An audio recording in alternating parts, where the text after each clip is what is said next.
pensé que mis vecinos me habían vuelto completamente loco después de 6 meses sin dormir. Pero cuando descubrí la verdad detrás de todo ese ruido, no podía creer lo que estaba pasando. Oigan, necesito contarles esta historia porque todavía no me la creo del todo, y quizás ustedes puedan ayudarme a procesar todo lo que pasó. Es sobre mis vecinos, pero no es la típica historia de música alta y fiestas. Esto fue mucho más raro. Todo empezó hace como un año cuando me mudé a este departamento. Era perfecto, ¿saben? Segundo piso, buena zona, precio decente. El edificio parecía tranquilo, la mayoría de los vecinos eran gente mayor o parejas jóvenes profesionales. Yo trabajo desde casa como diseñador freelance, así que necesitaba un lugar silencioso. Los primeros meses fueron geniales. Los vecinos de al lado parecían una pareja normal. Él se llamaba Roberto, tendría como 35 años, alto, siempre vestido de traje porque trabajaba en alguna oficina. Ella era Ana, más o menos de la misma edad, maestra de escuela. Los veía ocasionalmente en el pasillo y siempre me saludaban amablemente.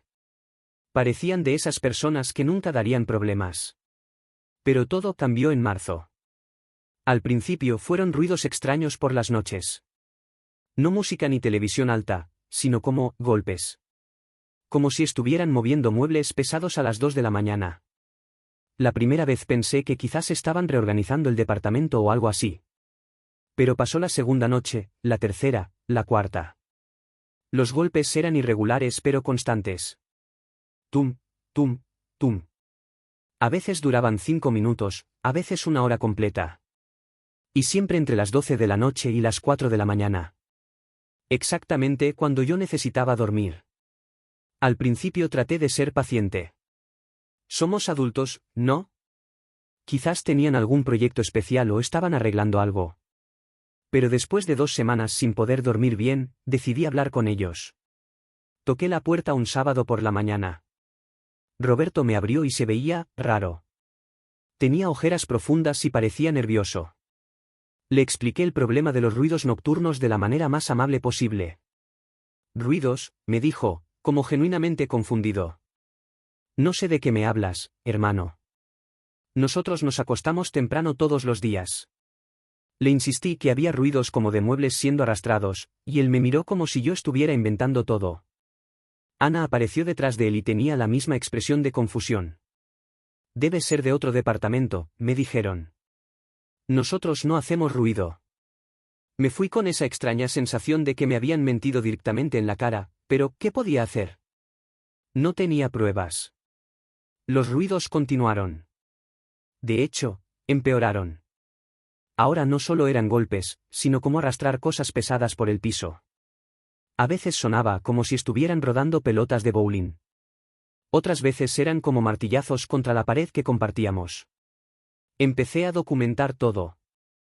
Grabé vídeos con mi teléfono donde se escuchaban claramente los ruidos, anoté las horas exactas, incluso hice un diagrama del edificio para estar seguro de que venían de su departamento y no de arriba o abajo. Después de un mes así, volví a tocar su puerta. Esta vez Roberto parecía molesto. «Mira, ya te dijimos que no somos nosotros. Si tienes problemas con ruidos, habla con el administrador del edificio». «Pero Roberto», le dije, «tengo grabaciones. Los ruidos vienen claramente de tu departamento». Se puso rojo y me cerró la puerta en la cara. Esa noche los ruidos fueron peores que nunca. Parecía que estaban demoliendo algo ahí adentro. Golpeé la pared varias veces para que supieran que los estaba escuchando, pero no pararon. Al día siguiente fui con el administrador, don Carlos, un señor mayor súper amable que conocía a todos en el edificio. Le mostré mis grabaciones y le expliqué la situación. «Es muy extraño», me dijo. «Roberto y Ana son inquilinos modelo. Llevan 3 años aquí y nunca han dado problemas». Pero accedió a hablar con ellos. 2 días después me dijo que había hablado con la pareja y que negaban todo. Que quizás los ruidos venían de reformas en otros departamentos. «Pero don Carlos», le dije, «usted conoce el edificio. ¿Hay alguien haciendo reformas?» «No, hijo. Nadie está reformando nada». Ahí fue cuando empecé a pensar que me estaba volviendo loco. ¿Era posible que estuviera imaginando todo? Pero tenía las grabaciones, tenía las fechas y horas anotadas. No podía estar inventando todo eso.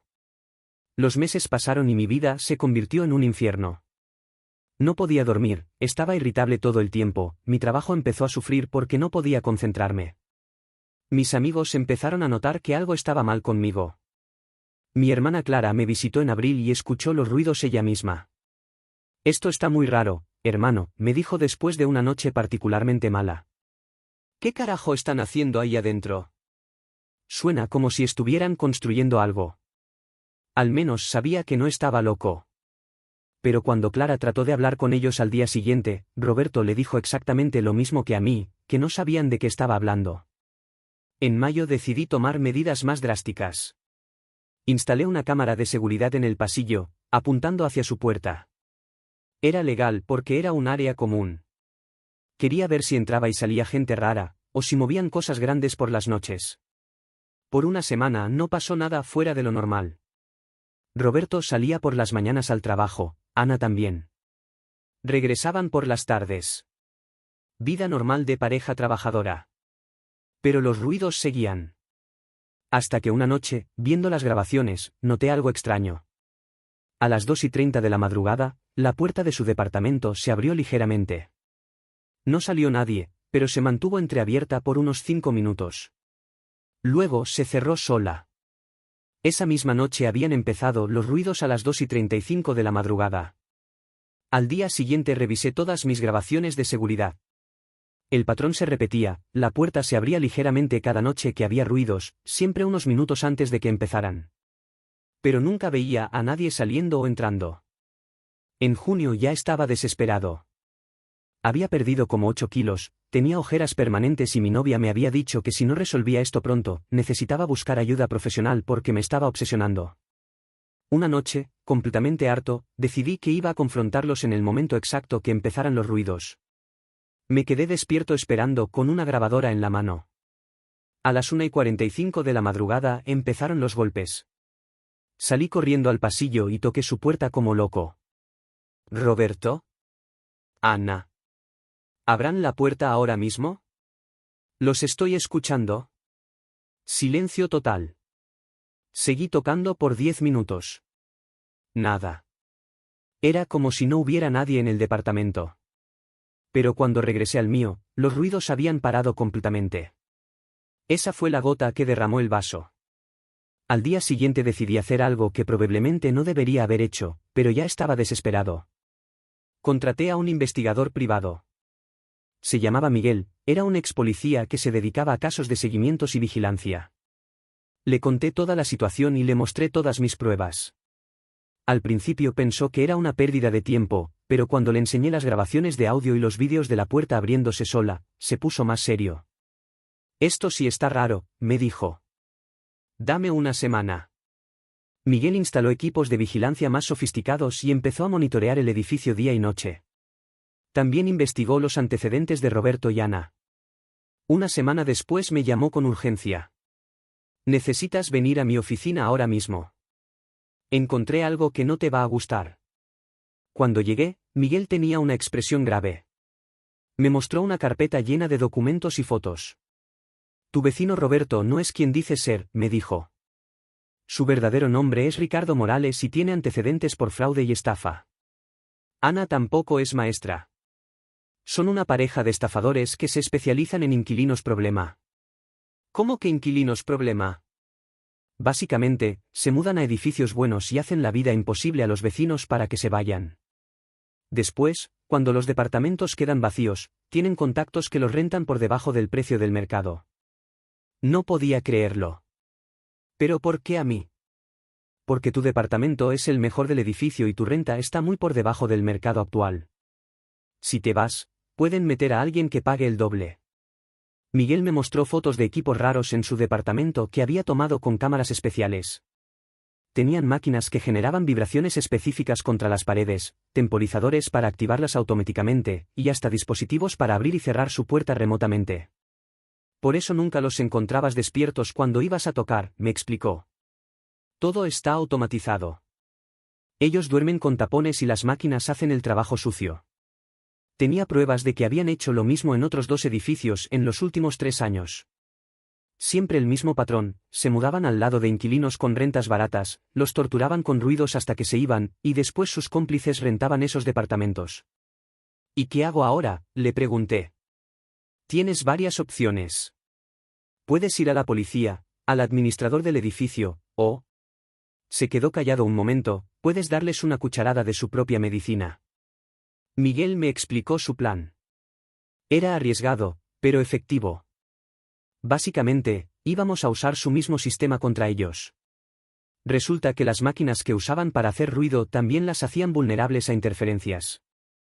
Miguel había identificado las frecuencias exactas que usaban y podía crear un dispositivo que las interfiriera, haciendo que se activaran de manera aleatoria durante el día mientras ellos trataban de dormir. ¿Es legal?, le pregunté. Técnicamente, no estamos haciendo nada ilegal. Solo estamos causando interferencia electromagnética accidental, me dijo con una sonrisa. Decidimos probarlo por una semana antes de ir a las autoridades. Miguel instaló el dispositivo interferidor en mi departamento esa misma noche. Era pequeño, del tamaño de un router Wi-Fi, y se conectaba a la pared que compartía con ellos. Al día siguiente, alrededor de las 2 de la tarde, empezamos a escuchar ruidos raros desde su departamento. Pero esta vez eran ellos gritando y quejándose. ¿Qué está pasando?, escuché a Ana gritar. Los ruidos mecánicos sonaban de manera caótica, como si las máquinas se hubieran vuelto locas. Se activaban y desactivaban sin patrón alguno. Durante 3 días seguidos, su propio sistema los torturó a ellos. Miguel me contó que había visto a Roberto salir del edificio con grandes ojeras y luciendo frustrado, cargando cajas hacia una camioneta. El 4.º día, toqué su puerta. Roberto me abrió y se veía terrible. Peor de lo que yo me había visto después de meses de sus ruidos. Oye, le dije con la cara más seria que pude poner, he estado escuchando muchos ruidos raros de tu departamento últimamente. ¿Está todo bien? La expresión en su cara fue impagable. Era una mezcla de pánico, confusión y culpa. Nosotros, es que... tartamudeó. Porque si necesitas ayuda con algo, puedo llamar al administrador. O incluso a la policía si hay algún problema. No. No hay problema. Solo estamos reparando algunas cosas. Ah, qué raro. Porque suena como ruido de máquinas, ¿sabes? Como equipos industriales o algo así. Se puso pálido. Mira, le dije, sé exactamente lo que están haciendo. Tengo todas las pruebas, vídeos, grabaciones, y hasta fotos de sus equipos. También sé sus nombres reales. Roberto se quedó congelado. Así que aquí tienes 2 opciones, continué. Se mudan voluntariamente esta semana y no vuelvo a saber de ustedes, o mañana mismo llevo toda la evidencia a la policía y al dueño del edificio. No dijo nada por como 1 minuto completo. Solo me miró con esa expresión de alguien que sabe que lo agarraron con las manos en la masa. Necesito hablar con Ana, me dijo finalmente. Tienes hasta mañana a las 6 de la tarde para darme una respuesta. Cerré la puerta y esperé. Esa noche no hubo ruidos. De hecho, fue la primera noche en meses que dormí completo. Miguel mantuvo el interferidor activado, pero parecía que habían desconectado todas sus máquinas. Al día siguiente, a las 5 de la tarde, Roberto tocó mi puerta. Nos vamos, me dijo simplemente. Pero necesitas prometer que no vas a decir nada a nadie. Solo quiero que se vayan. No me interesa causarles más problemas. ¿Cómo lo supiste?, me preguntó, parecía genuinamente curioso. Le conté sobre Miguel y la investigación. Su expresión cambió cuando supo que un ex policía estaba involucrado. Mierda, murmuró. Nos vamos esta semana. Y cumplieron. En 5 días habían empacado todo y se fueron. Don Carlos me dijo que habían alegado una emergencia familiar para romper el contrato. Pero aquí viene la parte que todavía me vuela la cabeza. Una semana después de que se fueran, don Carlos me llamó a mi departamento. Hijo, necesito enseñarte algo, me dijo con una expresión preocupada. Fuimos al departamento de al lado. Como Roberto y Ana habían dejado las llaves, don Carlos tenía acceso para limpiarlo antes del siguiente inquilino. Cuando entramos, no podía creer lo que vi. Todo el departamento estaba completamente vacío, como esperaba. Pero en la pared que daba a mi habitación habían instalado no una, sino 5 máquinas diferentes. Eran como cajas metálicas del tamaño de hornos microondas, conectadas a temporizadores digitales y a unos dispositivos que parecían amplificadores de sonido. Había cables por todos lados, paneles de control con horarios programados, y hasta un manual de instrucciones en inglés que decía Apartment Displacement System, Model ADS 2000. Esto es industrial, me dijo don Carlos, que también estaba impactado. ¿Quién hace algo así? Llamamos a Miguel inmediatamente. Cuando llegó y vio el setup completo, me explicó que era mucho más sofisticado de lo que había pensado inicialmente. Esto no es amateur, me dijo. Este equipo cuesta como $50.000. Estas personas son profesionales. Las máquinas estaban programadas para generar diferentes tipos de ruido, vibración de baja frecuencia para simular pasos pesados, golpes mecánicos para parecer que movían muebles, y hasta sonidos de rodamiento para simular que arrastraban cosas. Todo estaba calibrado específicamente para ser lo suficientemente fuerte como para molestar, pero no tanto como para que otros vecinos se quejaran. Solo afectaba a mi departamento por la posición de las máquinas contra nuestra pared compartida. Miguel encontró también documentos que habían dejado. Resultó que mi departamento estaba en una lista de objetivos junto con otros 3 en el edificio. Todos teníamos rentas significativamente por debajo del precio de mercado. Los documentos mostraban que tenían un socio inmobiliario que se encargaba de rentar los departamentos una vez que los inquilinos originales se iban. Era un negocio completamente organizado. Don Carlos reportó todo a la policía y al dueño del edificio. Los investigaron, pero Roberto y Ana habían desaparecido completamente. Habían usado identidades falsas para rentar el departamento. Miguel me dijo que probablemente ya estaban en otro edificio, en otra ciudad, haciendo lo mismo. ¿Y si no hubiera descubierto todo esto?, le pregunté. Eventualmente te habrías ido, me dijo. 6 meses, 1 año máximo. Nadie aguanta eso indefinidamente. La parte más loca de todo es que cuando don Carlos investigó más, descubrió que en los últimos 5 años, 7 inquilinos con rentas baratas se habían mudado del edificio, voluntariamente, después de quejarse de problemas con ruidos nocturnos que nadie más escuchaba. Todos habían tenido vecinos, problemáticos, que después se mudaban poco tiempo después de que se fueran los inquilinos originales. El edificio había sido víctima de esta estafa durante años sin que nadie se diera cuenta. Lo más perturbador es pensar en cuántas personas habrán pasado por esta experiencia pensando que se estaban volviendo locas. Imagínense vivir meses sin dormir, que todos te digan que estás exagerando o que te imaginas cosas, mientras alguien te está torturando deliberadamente con máquinas diseñadas específicamente para arruinar tu vida. Después de que se fueron, volví a dormir normal inmediatamente.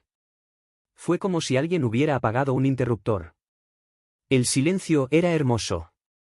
Don Carlos cambió las cerraduras de todo el edificio y implementó un proceso de verificación de identidad más riguroso para nuevos inquilinos. También instaló cámaras de seguridad en todos los pasillos. Miguel me dijo que iba a reportar el caso a sus contactos en la policía para que estuvieran alertas si el mismo patrón aparecía en otros edificios de la ciudad. Pero la parte que más me marcó de toda esta experiencia no fueron los meses sin dormir, ni el dinero que gasté en el investigador, ni siquiera el descubrir que había sido víctima de una estafa súper elaborada. Fue darme cuenta de lo fácil que es hacer que alguien dude de su propia realidad. Durante meses, incluso teniendo evidencia física de lo que estaba pasando, empecé a cuestionarme si realmente estaba escuchando lo que creía estar escuchando. Cuando todos te dicen que algo no está pasando, incluso cuando tienes pruebas, empiezas a dudar de ti mismo. Eso es lo más aterrador del asunto. No era solo una estafa de dinero o propiedades. Era un ataque directo a mi sanidad mental, diseñado para hacerme pensar que estaba perdiendo la razón. Y funcionó. Por meses, realmente pensé que algo estaba mal conmigo. Ahora, cada vez que alguien me cuenta que está teniendo problemas extraños con vecinos o que escucha cosas que nadie más escucha, lo tomo en serio. Porque aprendí que hay gente ahí afuera que literalmente se dedica a volver locas a otras personas por dinero. El departamento de al lado sigue vacío. Don Carlos dice que el dueño del edificio está siendo súper cuidadoso con el próximo inquilino después de todo lo que pasó. Han venido varias personas a verlo, pero cuando don Carlos les cuenta la historia, la mayoría se van corriendo. No los culpo. Yo tampoco querría vivir en un lugar donde sé que alguien instaló máquinas para torturar psicológicamente al vecino. Pero yo me quedé. Porque ahora sé que no estaba loco, y porque este lugar se convirtió en mi hogar después de luchar tanto por él. Todas las noches duermo perfectamente. El silencio que antes daba por sentado ahora lo aprecio como un lujo. Y cada mañana cuando me despierto descansado, me acuerdo de que a veces la realidad es más extraña que cualquier cosa que puedas imaginar. La moraleja de todo esto, si es que hay una, es que confíen en sus instintos. Si algo se siente mal, probablemente lo esté. Y si todos les dicen que están imaginando cosas, pero ustedes saben que no es así, no se rindan. Busquen ayuda, documenten todo, y no dejen que nadie los haga dudar de su propia realidad. Porque hay gente muy creativa para hacer el mal en este mundo, y a veces la verdad es mucho más retorcida de lo que cualquiera podría pensar. Todavía tengo todos los equipos que Miguel instaló para interferir con sus máquinas. Los guardé como evidencia, pero también como recordatorio de que cuando la gente te quiere hacer daño, a veces tienes que jugar con sus mismas reglas para ganar. Y sí, duermo como bebé todas las noches. El silencio nunca había sonado tan hermoso.